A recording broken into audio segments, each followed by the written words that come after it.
Bismillahirrahmanirrahim. Assalamualaikum warahmatullahi taala wabarakatuh.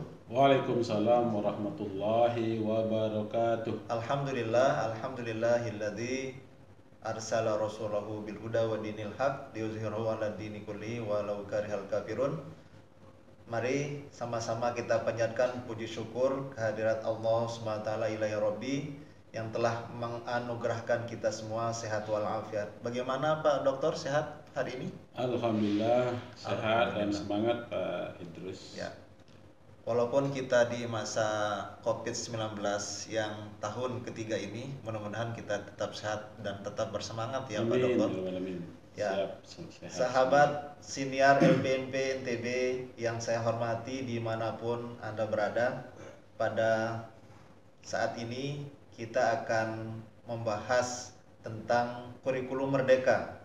Kurikulum merdeka ini adalah kurikulum baru yang diopsikan oleh pemerintah lewat Kemdikbudristek di awal tahun 2022.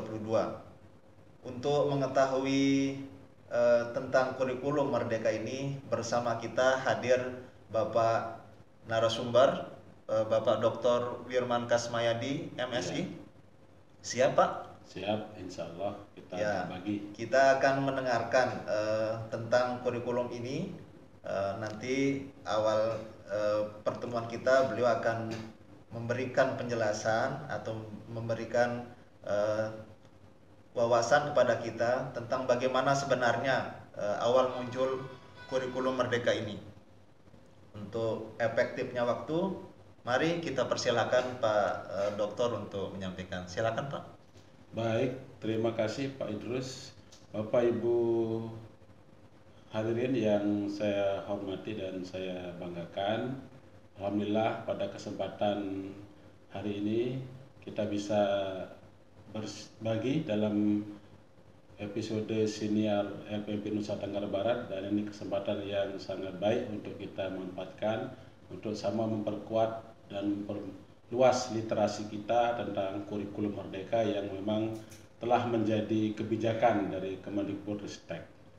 Bapak Ibu yang saya hormati, sebagaimana kita pahami bersama, ikuti bersama, dan cermati bersama bahwa kurikulum merdeka ini sudah di-launching dalam salah satu episode Merdeka Belajar Kemdikbudristek oleh Mas Menteri pada tanggal 11 Februari tahun 2022, kalau tidak salah hari Jumat yang bulan lalu ya. Kemudian sungguhnya kalau kita cermati bahwa perjalanan kurikulum merdeka ini cukup dinamis, yang diawali oleh implementasi di sekolah penggerak, di mana di sekolah penggerak itu sudah sejak tahun ajaran yang lalu sudah mulai menerapkan kurikulum merdeka ini. Dulu namanya kurikulum paradigma baru, kemudian ada juga yang menyebut kurikulum prototipe, dan alhamdulillah sekarang sudah resmi namanya menjadi kurikulum merdeka, Bapak. Kurikulum merdeka ya. Kurikulum merdeka, Pak. Ya. Nah, kurikulum merdeka ini nampaknya substansi maupun strukturnya ya, struktur kurikulumnya cukup sederhana, simpel, minimal lihat dari strukturnya, di mana pemerintah pusat itu menyiapkan kerangka besar kurikulumnya, misalkan dari sisi standar isi, standar kurikulum, standar komprehensif lulusan, kemudian standar isi, standar proses, kemudian ada standar penilaian. Nah, itu sudah disiapkan. Nanti yang lebih operasionalnya lagi dari kurikulum itu dikembangkan, dikelola oleh sekolah sendiri dan guru tentunya. Sehingga semoga ini menjadi salah satu pilihan opsi yang terbaik untuk menjadi perbaikan, untuk langkah perbaikan dalam pembelajaran. Itu Pak. Ya. Kemudian Pak Dokter, ini ingin kita ketahui apa sih sebenarnya yang menarik atau keunggulan dari kurikulum merdeka ini dibanding dengan kurikulum sebelumnya?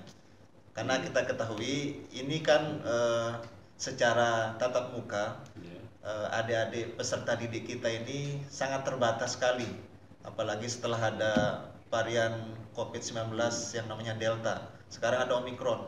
Itu kira-kira apa yang menjadi kelebihan dari kurikulum ini? Baik Pak, tentunya ini kurikulum yang baru dan desainnya juga lumayan baru ya.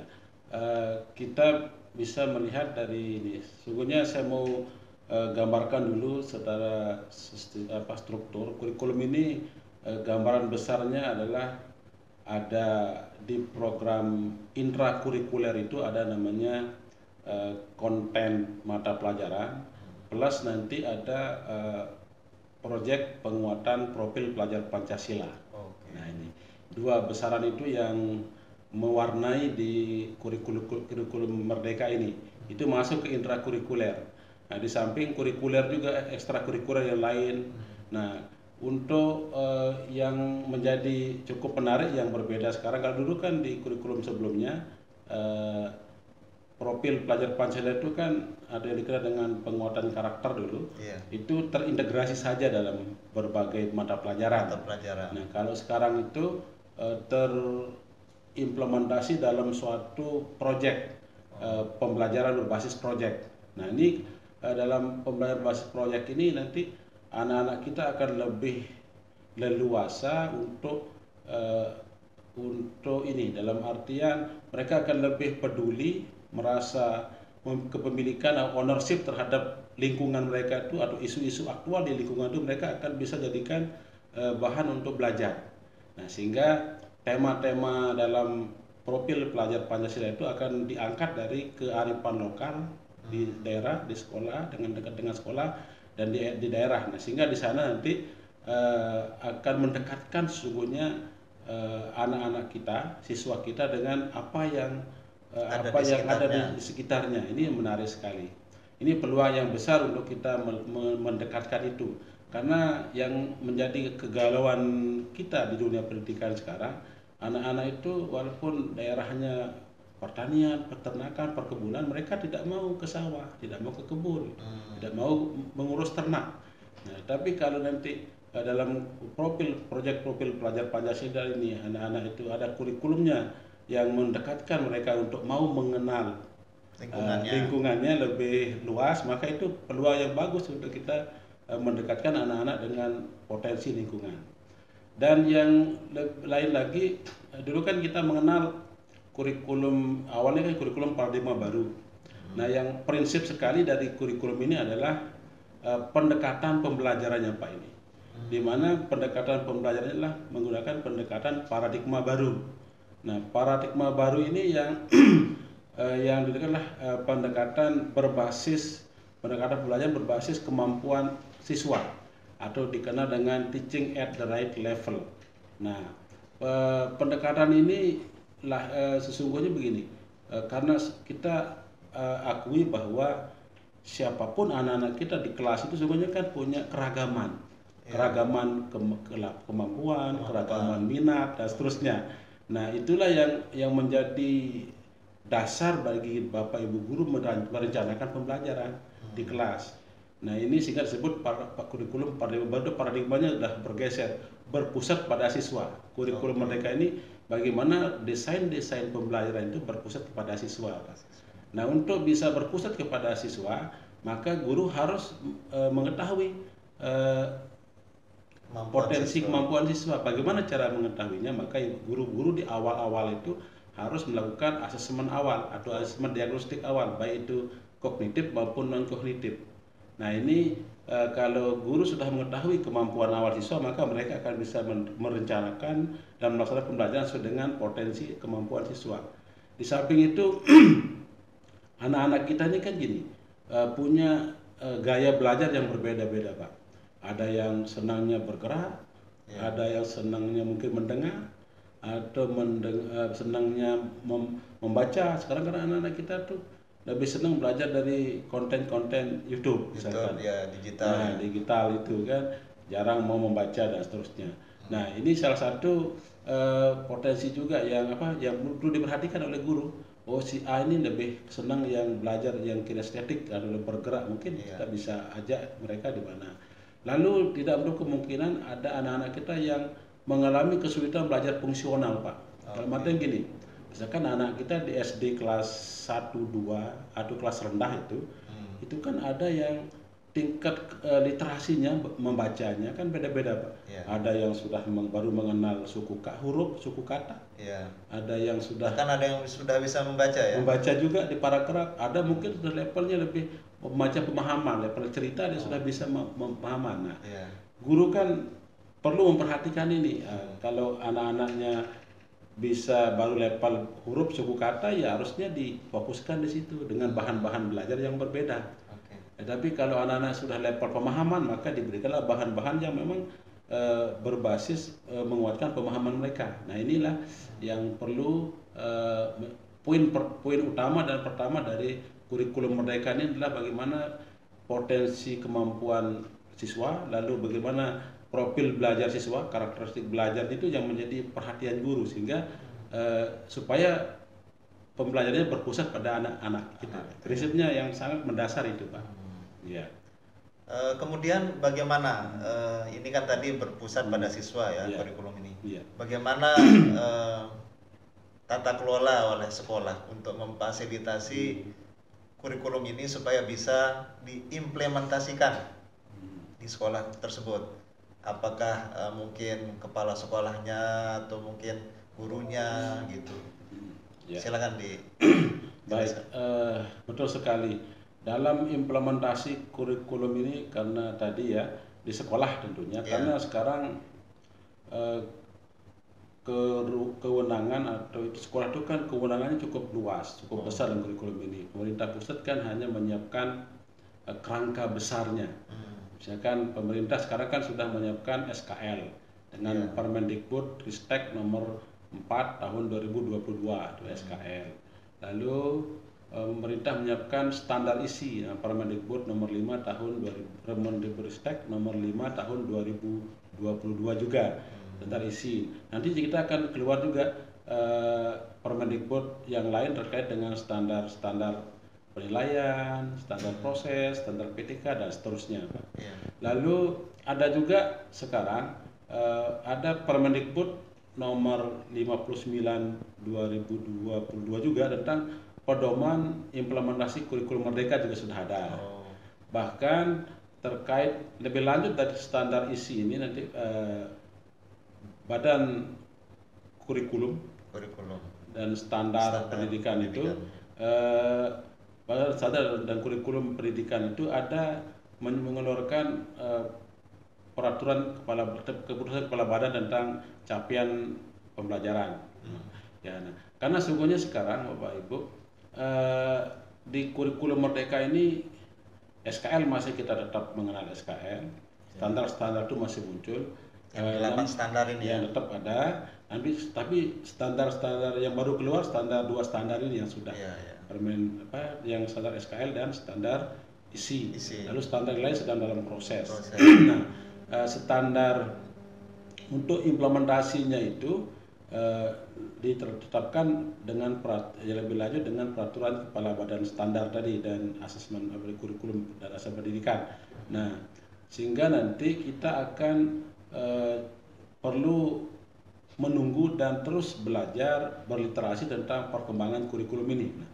Dan di sana ada capaian pembelajaran. Kita nanti sudah berubah, tidak lagi mengenal KIKD. Di sana kita menggunakan capaian pembelajaran. CP. Capaian pembelajaran CP.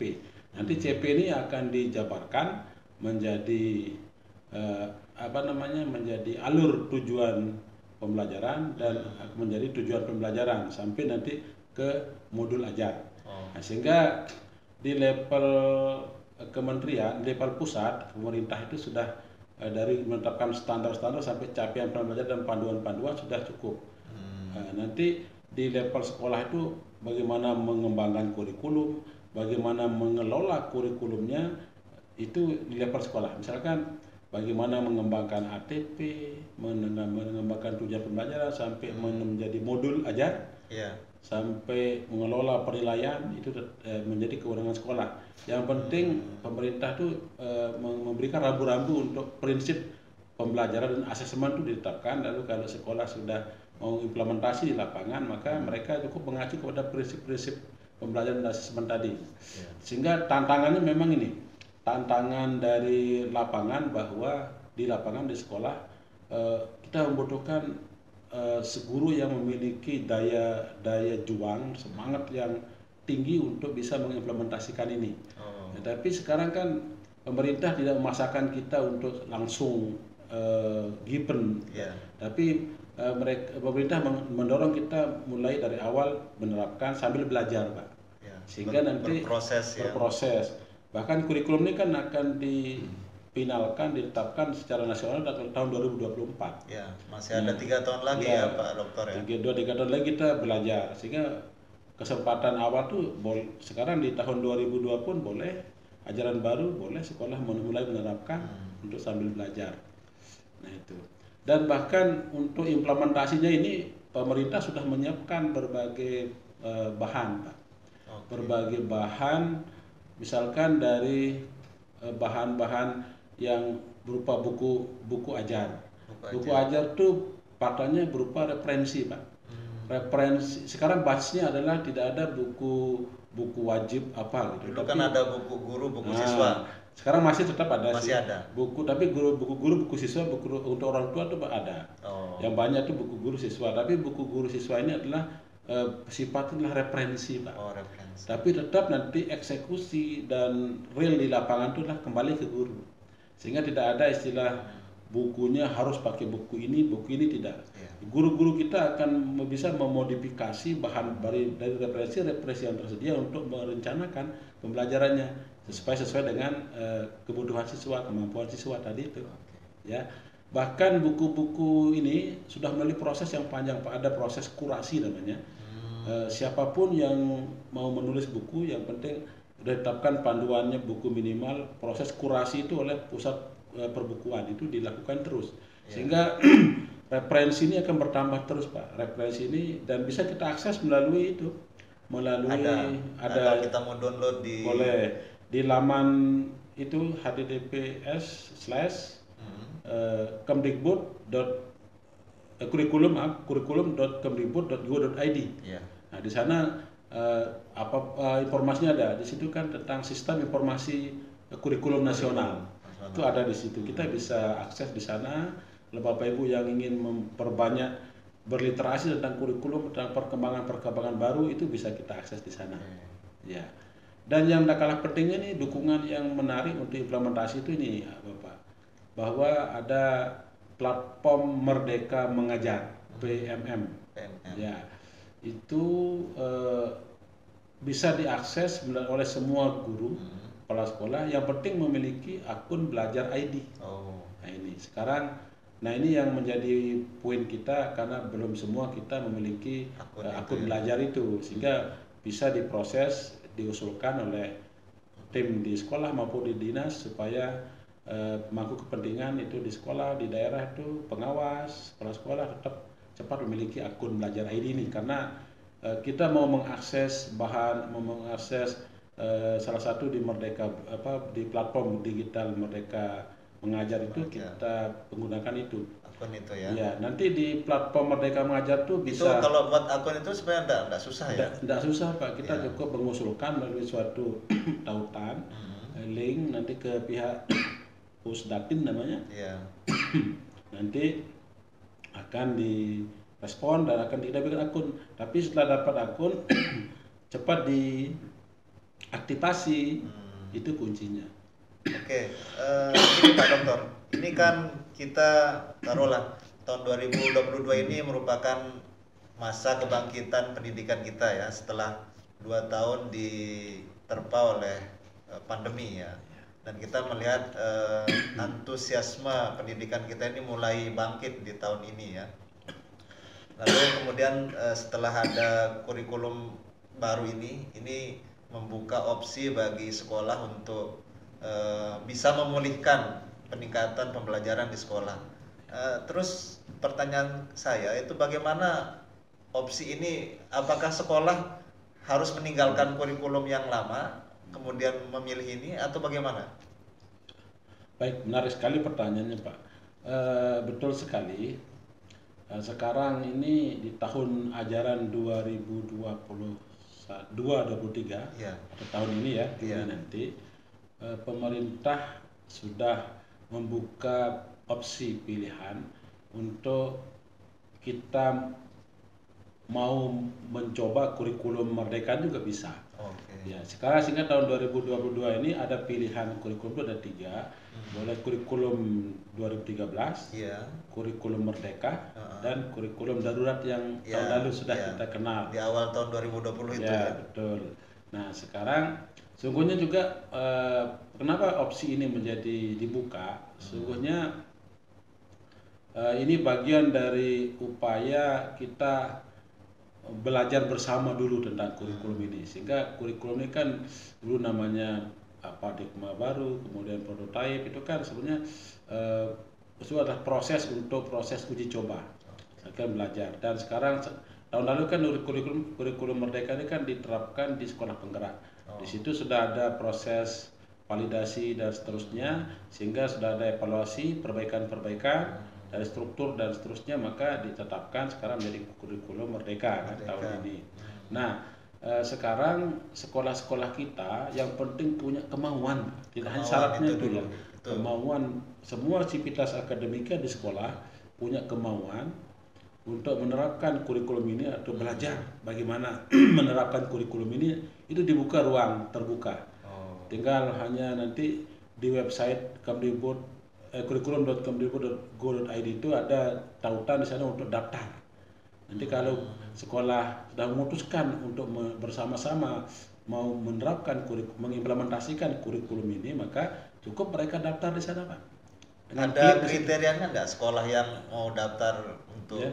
implementasi kurikulum baru ini? Tidak ada kriteria, Pak. Tidak Kriterianya ada. hanya satu, kemauan dari itu ya. sekolah bersama Iya, timnya di situ. Hanya itu satu-satunya syarat, tidak ada syarat lain. Iya. Nah, untuk implementasi nanti kan sekolah akan diberi dukungan oleh dinas, oleh pihak provinsi, oleh pusat. Iya. Sekarang dukungan itu kan sudah zaman teknologi ya. Oke. Melalui akses lewat platform Merdeka Mengajar tuh, Mengajar, semua bahan-bahan itu sudah ada di sana. Itu bahan untuk belajar sudah bisa ada di sana. Entah itu bukunya, buku referensi, kemudian model contoh modul ajar, contoh-contoh kurikulum contoh kurikulumnya sudah ada. Ya, kurikulum satuan pendidikan ya. Ya. Kurikulum operasional satuan pendidikan namanya, KUSP ada di sana. Kemudian model kurikulum profil belajar Pancasila itu sudah ada juga. Sudah ada. Sehingga sekolah bisa mulai ya sederhana, misalkan mau menerapkan yang ada dulu boleh. Boleh. Nanti tahun kedua kita adaptasi. Boleh. Nah, sehingga sangat-sangat fleksibel, sangat terbuka untuk menerapkan. Bahkan bahan-bahannya nanti di platform Merdeka Belajar itu ada yang berupa video, ada yang berupa buku-buku referensi dan yang lain-lain. Bahkan nanti di sana praktik-praktik baik di sekolah itu bisa diupload di sana, Pak, di platform Merdeka Mengajar itu. Di situ ruang untuk berbagi juga di platform Merdeka Mengajar itu. Nah, sehingga sangat disayangkan kalau kita tidak mau cepat menangkap peluang itu, Pak. Peluang ini ada, mari kita manfaatkan. Di sana kita bisa belajar. Nah, dan yang lebih fleksibel lagi, Bapak Ibu, ternyata kebijakan pemerintah itu kalau mau menerapkan kurikulum mereka ini boleh tidak utuh. Boleh misalkan dipadukan dengan kurikulum yang sudah dimiliki sekolah K13. Mungkin yang diambil dari kurikulum merdeka ini adalah proyek pelajar Pancasilanya saja yang mau diambil. Boleh begitu, Pak. Sehingga itu yang model seperti itu boleh. Atau mau mengambil apa yang sisi mananya, atau yang model pendekatannya saja yang berbasis kepada pusat perpada siswa, boleh juga. Nah, sehingga saking fleksibelnya implementasi kurikulum merdeka ini, kita bisa seperti mau utuh boleh, mau diterapkan secara parsial sebagian diambil boleh juga, dikombinasikan dengan kurikulum yang lain. dengan kurikulum sebelum yang dimiliki boleh. Oke. Kemudian Pak Dokter, kita mengenal bahwa di dalam kurikulum Merdeka ini ada istilah capaian pembelajaran Iya, betul. dan ada juga fase. Mungkin Ya. bisa dijelaskan kepada sahabat senior. Baik, bagus sekali. Betul, kita di kurikulum Merdeka ini mengenal salah satu adalah capaian pembelajaran. Iya. Nah, capaian pelajaran ini sesungguhnya kalau kita analogikan dulu sama dengan KIKD, Pak. Iya, kompetensi itu ya. Kompetensi dia, kompetensi inti, kompetensi dasar. Ya, betul. Nah, sekarang dikemas dalam capaian pembelajaran. Nah, sesungguhnya tapi capaian pembelajaran ini ditetapkan melalui ketetapan Kepala Badan Standar dan Kurikulum dan Nasional Pendidikan itu. Kalau dulu kan capaian pelajaran itu bagian dari standar isi yang ditetapkan oleh Kementerian Peraturan Menteri. Nah, sekarang cukup karena sudah di PP 57 juga sudah berubah model itu, maka sudah cukup dengan keputusan atau ketetapan Kepala Badan Standar itu. Itu yang capaian. Capaian ini sesungguhnya berupa sudah memuat di sana pengetahuan, keterampilan dan sikap, Pak, sudah termasuk semua di sana. Nah, itu ialah capaian pembelajaran inilah yang dikembangkan nanti oleh guru. Lalu capaian pembelajaran ini nanti dikemas dalam bentuk rentang waktu itu sesuai dengan perkembangan siswa dan waktu dalam bentuk fase tadi, Pak. Sehingga fase itu kalau di PAUD atau TK itu fase persiapan isinya. Perkembangan siswa itu belum disebut fase tapi sudah masuk siswa, para pelajar. Nanti yang fase A itu nanti kelas 1, kelas 2 SD. Fase B itu kelas 3, 4. Fase C itu kelas 5, 6. Nah, fase D, E, F. Nanti fase SMP yang sekarang itu fase D itu. Sampai kelas 10. SMA itu masih fase D. Fase E itu kelas 11, 12 ya. Itu ada 6 fase, Pak. Nah, nanti fase ini sesungguhnya diikat lebih fleksibel, Pak. Fase ini lebih fleksibel 2 sampai 3 tahun, Pak. Tadi kan anak kelas 1 2 itu satu fase, Pak, dia. Satu fase. Sehingga kenapa dia dibuat lebih fleksibel dengan 2 tahun sampai 3 tahun? Ini dalam rangka guru lebih fleksibel dalam merancang pembelajaran dan untuk waktu juga pencapaian CP tadi. Waktunya lebih fleksibel 2 tahun kan. Misalkan anak SD tidak bisa belajar di kelas, tidak bisa membaca di kelas 1 kan masih ada di kelas 2 kelas selanjutnya. Ya, selanjutnya kan. Sehingga nanti kita harapkan dengan lebih fleksibelnya guru ini maka proses untuk memberdayakan, untuk berpusat pada siswa itu akan lebih leluasa. Iya. Kira-kira gambaran seperti itu, Pak. Dan kalau dulu kan di KD itu kan kita diikat dalam ini 1 minggu harus selesai sekian KD dan seterusnya. Kalau sekarang jam itu diikat 1 tahun. 1 tahun ya. Setahun. Dulu kan sekarang 1 semester, 1 minggu bahkan sekian itu ya. Berarti bisa jadi setiap tadi kalau saya hubungkan dengan ini kan berpusat pada siswa ya. Ya. Berarti bisa jadi setiap siswa itu punya fase yang berbeda gitu. Iya, fasenya kelas 1, 2 SD misalkan. Fase 1 sama sih fasenya. Hanya saja tahapan-tahapan untuk mencapai tujuan atau CP tadi, fase itu bisa beda-beda kan, lebih leluasa. Ya, fasenya sama, target fase itu kan target kompetensi kan. Target kompetensi. Kompetensinya sama di kelas 2 itu targetnya hanya nanti karena nanti kemungkinan akan berbeda-beda anak-anak itu progresnya. Iya, pencapaiannya itu bisa bertahap, tahapannya beda-beda, maka dengan ruang waktu 2 tahun itu akan insya Allah akan lebih leluasa. Ya, itu salah satu kelebihannya, leluasa guru merencanakan pelajaran, juga siswa akan lebih leluasa belajar sesuai dengan ritme dirinya. Daya tangkapnya itu kan beda-beda nanti.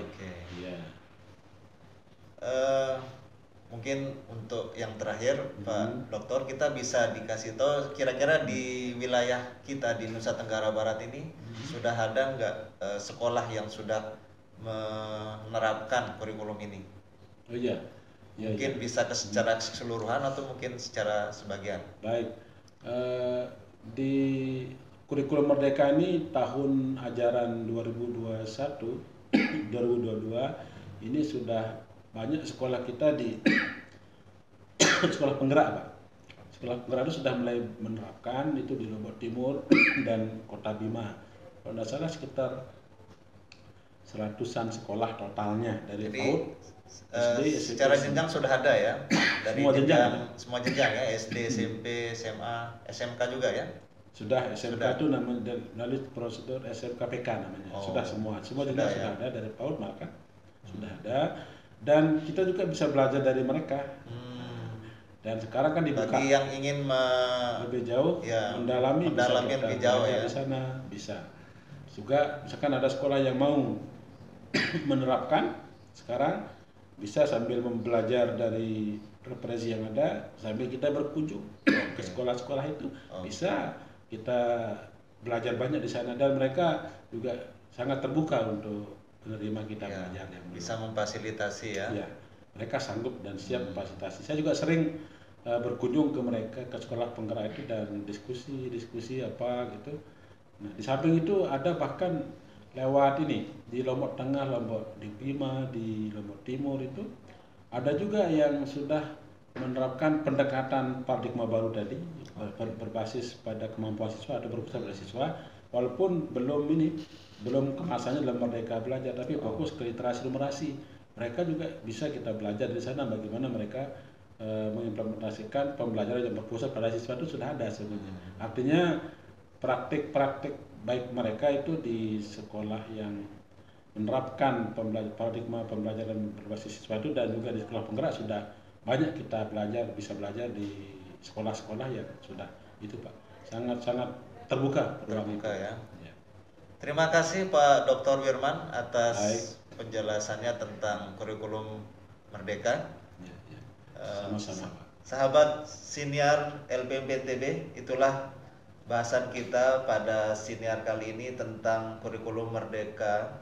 Mudah-mudahan tayangan yang singkat dan cukup padat ini ya Pak Dokter, ini dapat membuka wawasan bagi sekolah dan guru-guru untuk bisa menerapkan kurikulum Merdeka pada tahun ini. Dan mudah-mudahan nanti pada tahun 2024 kita bisa keluar dari pandemi COVID-19 dan bisa menetapkan kurikulum yang relevan ya dengan perkembangan kita pada saat itu. Dari saya cukup sekian. Terima kasih banyak sudah datang di podcast Siniar LPMPNTB. Mudah-mudahan kita bisa membahas kurikulum ini nanti pada saat yang lain. Terima kasih. Wassalamualaikum warahmatullahi taala wabarakatuh. Waalaikumsalam warahmatullahi wabarakatuh.